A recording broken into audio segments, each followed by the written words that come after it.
Talking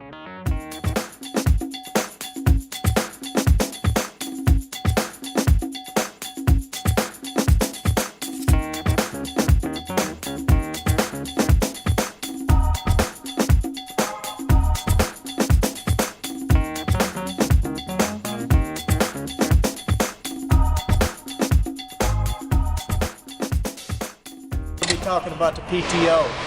PTO basically is just a gearbox that goes on the transmission of your truck.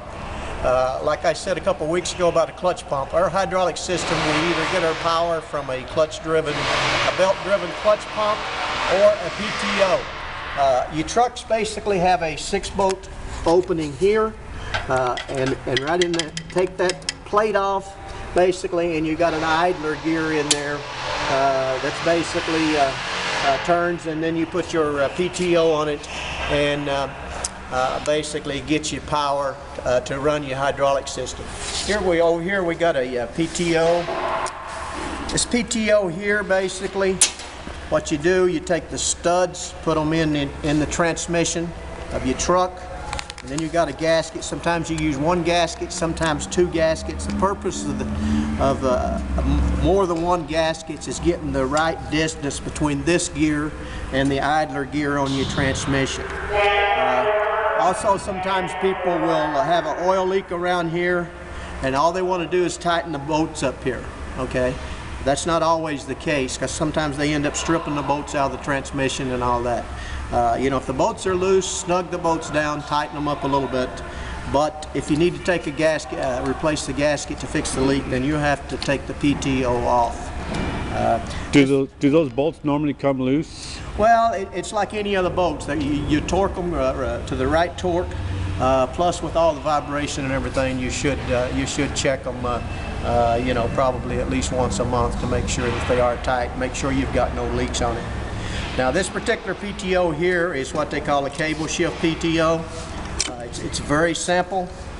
Basically, it's shifting with a fork inside here, so you can shift it in gear into your idler gear when you want to use your PTO, and other than that, you shift it out. But just for this lever right here, let's see. Like I said, it's an older style that's not used too much today. Basically, you just took your cable in here. One end of your cable, the other end of the cable goes inside the truck, and you basically just pull the cable up. That shifts your PTO here, and that engages your PTO. This is a very, very simple. You got no solenoids, you got no electric, you got nothing to be a problem here. In fact, if for some reason this cable is bad, say it's the cable itself is just completely worn out, or maybe it got close to the exhaust pipe and messed up, you can go down by hand and you can engage this PTO, and you can still use your PTO when you get finished, pick the car up or whatever, then you disengage it by hand. That's one of the good things about the cable shift, but not very many of those are used today. Also, you got here, you got what they call a hot shift PTO. It basically gets its power and stuff off of the transmission of the truck, comes into the solenoid here, and then you've got clutches inside this PTO here. Basically, when you hit the switch, the solenoid and all the clutches engage and basically start your PTO working. And one of the purposes you don't want to drive with this on is because you got clutches in there, and it end up burning up the clutches on your PTO. And you got your PTO, and then basically you got a pump that goes behind it here. Okay, and then your 2 hydraulic hoses hook on here, and it goes back to your valve and goes back to your oil tank. Basically, this starts all your hydraulic system working right here. Now, this PTO also, you can get them with a air shift PTO. Both of these are very simple. You just got to ground. You just ground it to the frame. The other wire basically goes to a switch inside the dash. And if for some reason you have a problem with that, you have a problem with your switch, you could basically just go down and put you a 12-volt wire to the wire here, bypass the switch, and you still could get this this PTO to work. Now, one thing you want to do with your PTOs, you don't want to engage them with the high RPM. Basically, you engage them at an idle, and then you turn the idle up so that your PTO is running at about 1200 RPMs to get you all the power and everything you need. Another thing is right here, you got a pressure switch. This pressure switch here goes on your PTO, and then a wire goes up to a light that you have on the dash. We put a big red light on there, and basically when this is engaged, it sends a signal up and makes the light come on. Now, if this goes bad, your light may stay on all the time. That doesn't necessarily mean that your PTO is on. In fact, it's probably not. Sometimes also, if this is going bad, the red light will flash.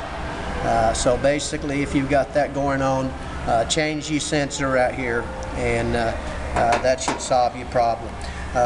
Service of your PTO, basically when you bolt it onto the transmission, it's basically almost a part of your transmission, so you want to change the oil in accordance to the manual that's on the truck itself. So basically, make sure you keep the oil changed in it. Check the oil. If you got any leaks at all on this, you definitely want to check it and keep the oil clean, because you probably can't even see it here, but here's a little fitting with a very tiny hole in it. Okay, and if you get dirt in the transmission or anything, then basically that's going to keep your PTO from working properly. In fact, the oil comes through here to cool the gears down, is what this little fitting is right here. So make sure you service your PTO, check it out.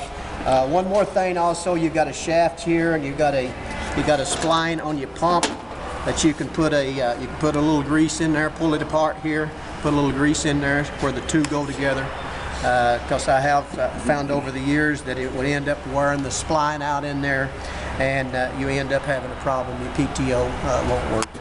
Now, you were saying that on the cable shift PTO, you can engage it by hand. Yes. What happens if this one doesn't engage? Can you bypass that solenoid? No, you really can't. You'd have to find out what's the problem with it. You'd have to find out if the switch is a problem. You'd have to find out if the solenoid is a problem.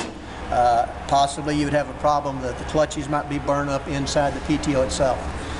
So okay. That's why it's always good to check it and know what to do. But if it's just a switch, you basically, like I said, you can just take a 12-volt wire coming off the battery to here, and you can bypass the switch, and if your solenoid is working and everything else, you can get your PTO to work. Just bypass the switch until you get back to the shop. Okay. But take care of your PTO, check your PTO, and basically take care of your PTO, take care of your truck, it'll take care of you. Thank you, Cliff. Okay.